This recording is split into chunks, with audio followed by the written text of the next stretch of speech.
तो very good morning friends, स्वागत है आप सबका। चलिए ध्यान दीजिएगा, आज का ये वीडियो है, इसको कंप्लीट देखना है। 5 जनवरी है आज। पहला प्रश्न देखते हैं।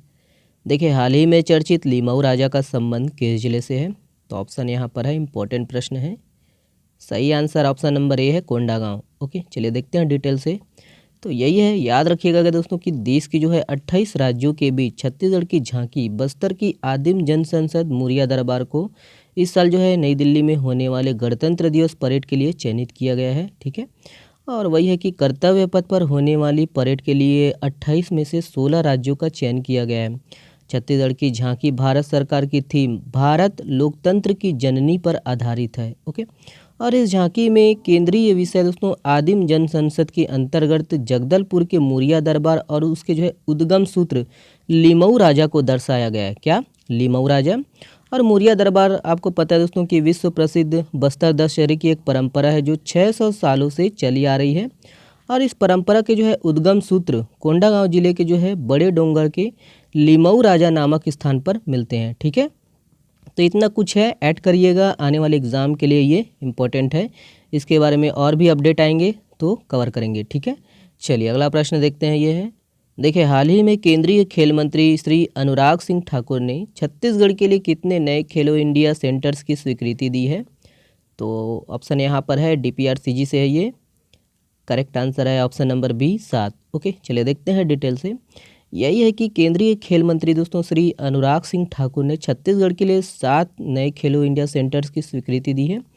और इसमें कोंडागांव में याद रखने तीरंदाजी के लिए, और सारंगढ़ सारबिलो में फुटबॉल, GPM में कबड्डी, शक्ति में दोस्तों फुटबॉल, कबीरधाम में कबड्डी, कोरिया में बैडमिंटन, और आपका MCB जिले में दोस्तों कबड्डी खेल की है ना खेलो इंडिया सेंटर्स की स्वीकृति भारत सरकार से प्राप्त हुई है। याद रखना है कहाँ कहाँ। ठीक है, इसको अच्छे से नोट डाउन कर लीजिएगा, है ना, आज जो है न्यूज़पेपर में आ जाएगा ये। और ये है कि राज्य के जो है 31 जिलों में है ना खिलाड़ियों के जो है प्रशिक्षण की व्यवस्था सुनिश्चित की जा चुकी है। खेल संचालनालय के प्रस्ताव पर दोस्तों 24 जिलों में है ना विभिन्न खेल विधाओं के 24 खेलो इंडिया सेंटर्स की स्वीकृति प्राप्त हुई थी, जिसका जो है क्रियान्वयन किया जा रहा है। ठीक है, तो इतना कुछ है, ऐड करिएगा। ओके, याद रखना है ना। चलिए नेक्स्ट प्रश्न देखते हैं। यह है, देखिए, जनसंपर्क संचालनालय के नए आयुक्त सह संचालक का पदभार किसे दिया गया है? तो काफ़ी ट्रांसफ़र हुआ है, देख लेंगे। यहाँ पर ऑप्शन दिया गया है, करेक्ट आंसर है option number A, Shri Mayank Shrivastava. Okay, चलिए देखते हैं। तो वही है कि जनसंपर्क संचालनालय के जो है नए आयुक्त सह संचालक श्री मयंक श्रीवास्तव को पदभार दिया गया है, बनाया गया है। और मयंक श्रीवास्तव दीपांशु काबरा के बाद जनसंपर्क विभाग संभालने वाले दूसरे IPS हैं। ठीक है, और वहीं ध्यान दीजिएगा कि ये है ना मनोज पिंगवा को वन गृह जेल के साथ व्यापम का जो है अध्यक्ष बनाया गया है। क्या? व्यापम का। ठीक है, याद रखिएगा। और देखिए, पुष्पेंद्र कुमार मीणा को दोस्तों लोक सेवा आयोग के नए सचिव बनाया गया। ठीक है, ये है पुष्पेंद्र कुमार मीणा को लोक सेवा आयोग के है ना PSC के सचिव बनाए गए नए। ठीक है, बाकी ये सब है, ऐड करिएगा, याद रखना है। ओके, नेक्स्ट प्रश्न देखते हैं। ये है, देखिए, ग्राम पटेल को ब्रिटिश काल में किस नाम से जाना जाता था? तो इम्पोर्टेंट प्रश्न है ये, न्यूज़पेपर के आधार पर है, ध्यान दीजिए। यहाँ पर ऑप्शन है, करेक्ट आंसर है दोस्तों ऑप्शन नंबर डी है, उपरोक्त सभी। तो मुकरदम और गौटिया शियान, ठीक है, तीनों कहा जाता था ब्रिटिश काल में, ध्यान दीजिए इसको, है ना। तो याद रखना है दोस्तों कि ब्रिटिश काल में है ना प्रशासन व्यवस्था के तहत दोस्तों मालगुजार लगान वसूल करते थे। और यही है कि जो जमींदार होता था दोस्तों वही जो है मालगुजार होता था। ओके, याद रखना है।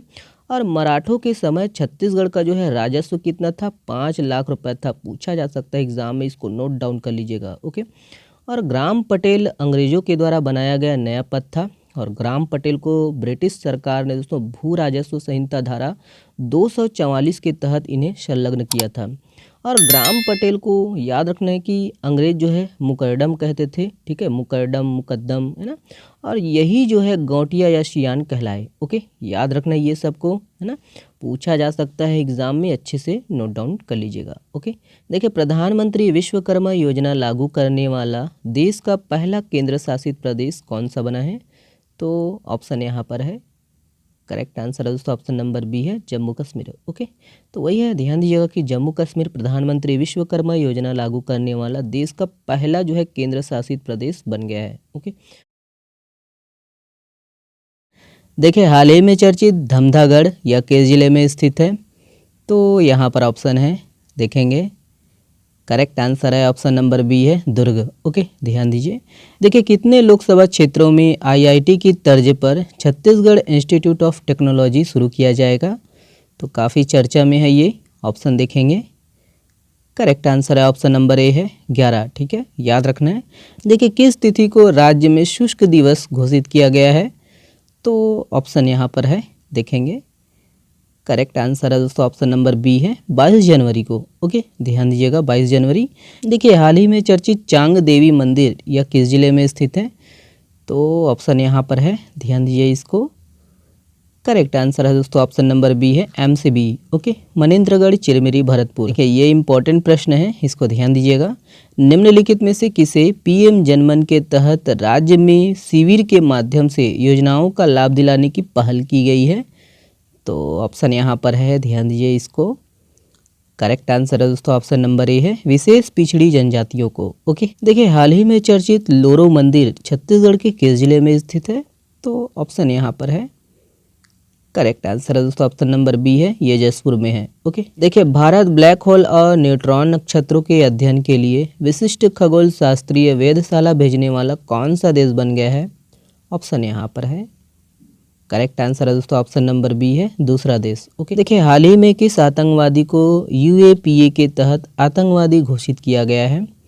तो ऑप्शन यहाँ पर है, करेक्ट आंसर है ऑप्शन नंबर ए है गोल्डी बराड। ओके, देखिए निम्नलिखित में से कहाँ देश का पहला बालिका सैनिक स्कूल खोला गया है? यहाँ पर ऑप्शन है, काफ़ी चर्चा में है ये। करेक्ट आंसर है ऑप्शन नंबर डी है वृंदावन। ठीक है, चलिए ये वाला प्रश्न आप लोगों के लिए है। राज्य सरकार द्वारा किस खिलाड़ी को पुलिस विभाग में एएसआई की नौकरी दी गई है? इसका जवाब आप लोग को देना है कमेंट्स बॉक्स में।